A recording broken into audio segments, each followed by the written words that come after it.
Hello guys, നിങ്ങളുടെ സ്വന്തം പെട്ട വ്ളോഗറാണ്. ഇത് നമ്മുടെ കടപ്പുറമാണ് കാണുന്നത്. ആളുകളൊക്കെ നമുക്കിവിടെ കാണാം. ഇത് ആളുകൾ കാറ്റ് കൊള്ളാൻ വന്നിരുന്നതല്ല. നമ്മുടെ 29 നോമ്പ് കഴിഞ്ഞിട്ട് നമ്മൾ മാസപ്പിറവി നോക്കാൻ വേണ്ടിയിട്ട് വന്നിരിക്കുന്ന ആളുകളാണിത് മൊത്തം.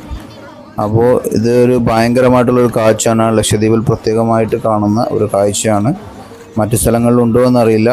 ഇവിടെ വന്നിട്ട് നമ്മൾ ഡയറക്റ്റ് വന്നിട്ട് ഏത് സൈഡിലേക്ക് പോയാലും നമുക്ക് ചന്ദ്രനെയും സൂര്യനെയും കാണാൻ പറ്റും, ഉദിക്കുന്നതും അസ്തമിക്കുന്നതും കാണാൻ പറ്റും. അപ്പോൾ ആളുകൾ ചന്ദ്രനെ മാസപ്പിറവി നോക്കാൻ വേണ്ടിയിട്ട് വന്നിരിക്കുന്ന ആളുകളാണ് നമ്മളിവിടെ കാണുന്നത്. അത് കുറേ പേരുണ്ടായിരുന്നു. ഇതിപ്പോൾ ജസ്റ്റ് നമ്മൾ ഇരുട്ടുന്നതിന് മുമ്പാണ് എടുത്തേക്കുന്നത്. അപ്പോൾ അതിനുള്ള ആളുകളാണ്.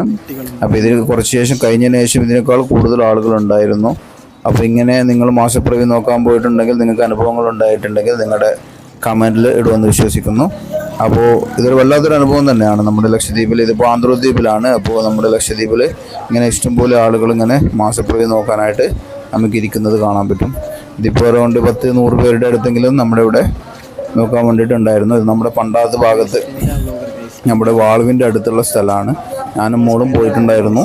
അപ്പോൾ നിങ്ങളും പല സ്ഥലങ്ങളിലായിട്ട് നോക്കിയിട്ടുള്ളവരായിരിക്കാം. മൂലയിലും നമ്മുടെ ജെട്ടി ബീച്ച് കാര്യങ്ങളിലൊക്കെ ഉണ്ടായിട്ടുള്ളവരായിരിക്കാം. നമ്മുടെ കേരളത്തിലുള്ളവരാണെങ്കിൽ ഇതൊക്കെ പുതിയ അനുഭവമായിരിക്കാനാണ് സാധ്യത.